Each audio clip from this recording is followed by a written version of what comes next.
There's a brand new vampire flick out in cinemas, and it's called Abigail. It is directed by Matt Bertinelli-Olpin and Tyler Gillett, and we think it might be adjacent to the Universal Monsterverse. They've been releasing a series of smaller movies after the failure of that Tom Cruise, Russell Crowe effort. And this one is a vampire horror action comedy. That's what I would call it. Is that accurate? I don't know. I don't feel like it was comedy. I was laughing quite a bit, dude. I heard you. I wasn't sure why, but no, there were bits that were funny. I'm not sure if they were ha funny. Like, you know what I mean? So, like, to call it a comedy might imply that it's more comedic than it actually is. This one was originally called Dracula's Daughter. It's based on and is a reimagining of the 1936 film Dracula's Daughter. So Universal seemed to be moving forward with their classic monster series with interesting twists on all of them. So far, I think they've been doing a pretty good job because those movies have been quite enjoyable. I think making a movie like this for a $30 million budget is a very smart thing to do. And then kind of stacking it with a indie but effective cast, right? You've got Melissa Barrera, who you know from the Scream movies. You've got Dan Stevens, who's just always fun to watch. Catherine Newton. The late Angus Cloud is in it as well. Giancarlo Esposito has a cameo. And so the movie has a lot of things going for it, especially with regard to the cast and the story that it's trying to tell. Before we get into that, though, as I was watching this movie, I kept thinking to myself whether there was a way to sell the film without giving away as much as they did in the trailer.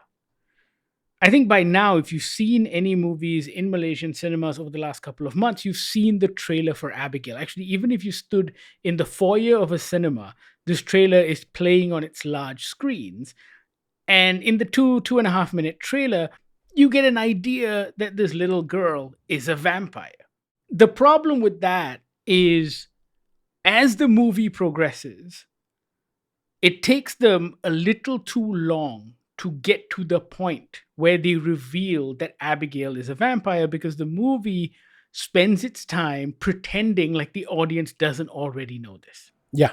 And I think that's fine if it wasn't revealed in the trailer, because going into this movie after watching the trailer, it's not like my mind is going to be blown at that revelation. I already know what's coming. Maybe get to it in about 15, 20 minutes instead of 40, 45 minutes. I feel like them trying to hide the fact that Abigail is the vampire from us, the audience, was pointless. You can hide it from the cast, and that's okay. But even then, we know what's coming. We've seen the trailer enough times to know what's coming. And that kept distracting me. I kept thinking to myself, let's go. When is this going to happen? When is shit going to go down? And it took too long to get there. That said, I enjoyed the direction that they took. So basically, there is a kidnapping. This little girl gets kidnapped by this crew and taken to an old manor house. She's locked up, and the whole idea is that her father is going to pay a huge ransom and everyone is going to get away rich. Of course, nothing is as it seems. Little girl turns out to be crazy-ass vampire. The house is under lockdown. All of that works out very well, and I like the way that the directors add this crime thriller element to it as well, because it adds a layer of mystery to an otherwise pretty straightforward story. All of the characters have these backstories that you don't know about. It's a little bit usual suspects. There's a character called Valdez thrown into the mix, which feels a bit Kaiser Sose. So there are all of these elements that I think are done well. It doesn't feel like it's shoehorned in. And so in that sense, I think the script is very well put together and the action sequences are fun. And for me, what makes this movie tremendous is the bloody violence. It's a lot of bloody violence. This is my kind of film. I've always felt that if you want to do this sort of movie, don't fuck about, just lean right into it. And these guys lean right into it. A stake through the heart doesn't just mean a collapsing vampire, it means a bloody explosion. I fucking love it. Yeah, I know you did.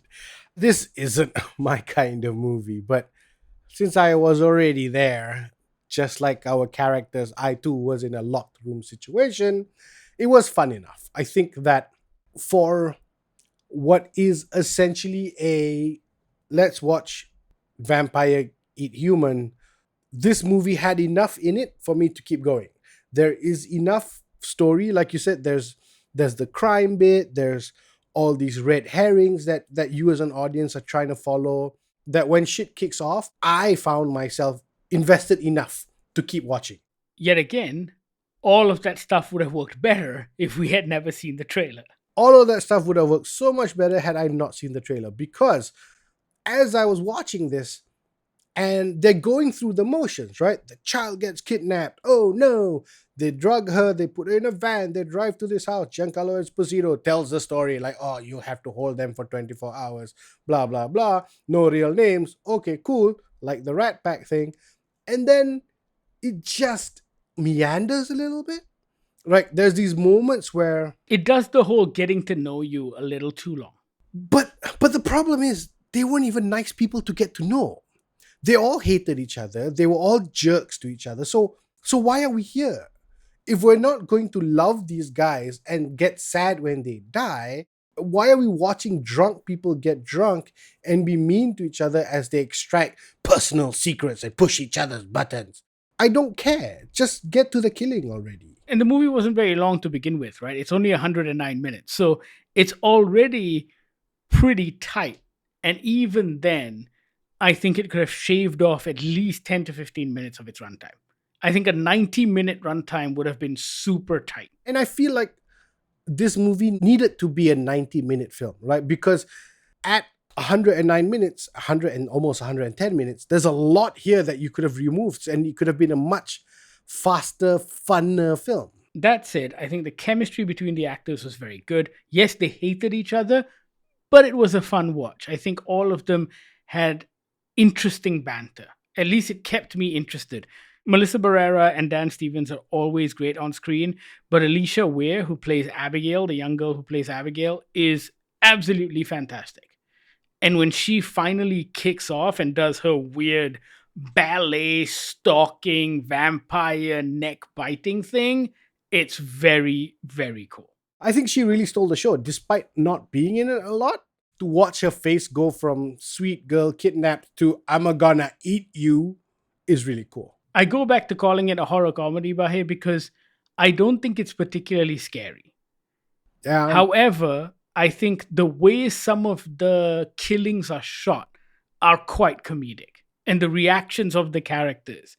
Right. And so that was what I was kind of laughing at, because the way they framed it is pretty funny. And I think it leans more into action gore as opposed to horror gore. yeah. And so if you're going into this hoping for a good scare, you may be a little disappointed. But if you're going into this hoping for almost 2 hours of entertaining fun, then this is definitely the movie for you. I found this movie entertaining enough for it not being a genre that I generally watch. I found this entertaining enough. I don't know where they're going to go from here. I know there have been a whole bunch of other Universal monster movies that have been announced. I know Chloe Zhao is doing a Dracula film.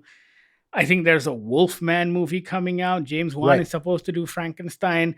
Very few updates on whether production has started, but maybe this is their new approach of not pre-announcing anything, but just kind of letting it slowly come out and then build up into something bigger, like a Monsterverse, maybe. I'd still like to see Tom Cruise and Russell Crowe back.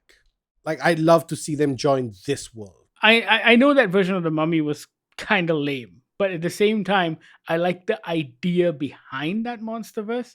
But here's the thing. I feel like this is a more interesting approach to a Monsterverse, because the Monsterverse should be around the monsters and not the people in the monsters. The Agreed. people should be replaceable. They are just nameless blood bags in and out of the scene. I think I should want to watch Dracula's daughter go through a couple of films and watch Wolfman go through a couple of films and Dracula himself go through a couple of films, as opposed to as opposed to seeing a character from Abigail come back and have to deal with Abigail or Abigail's father all over again. I feel like that's not necessary. I think even if we get a sequel to Abigail, I need that sequel to be about Abigail and maybe Dracula.